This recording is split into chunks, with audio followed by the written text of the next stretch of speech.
AIFF এর কড়া শাস্তির মুখে পড়ল মোহনবাগান সুপার জায়ান্ট। চেন্নাইয়ের বিরুদ্ধে ম্যাচে গ্যালারিতে দর্শকদের অভব্য আচরণের জন্য 6ই মার্চ ওড়িশার বিরুদ্ধে ম্যাচে যুবভারতী স্টেডিয়ামে দর্শক ঢোকায় নিষেধাজ্ঞা জারি করল এআইএফএফ এর ডিসিপ্লিনারি কমিটি, সঙ্গে আর্থিক জরিমানাও। চেন্নাইয়ের ম্যাচে গ্যালারি থেকে শব্দবাজি ফাটানোর জন্যই নাকি এমন শাস্তির মুখে সবুজ মেরুন।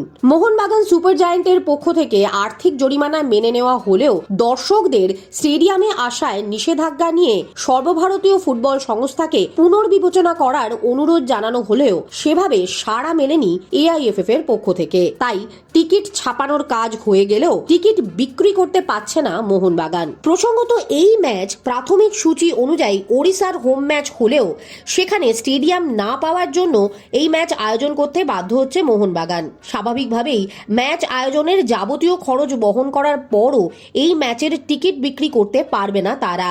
ওড়িশার বিরুদ্ধে স্টেডিয়ামে বসে ম্যাচ দেখা থেকে বঞ্চিত হবেন মোহনবাগান জনতাও।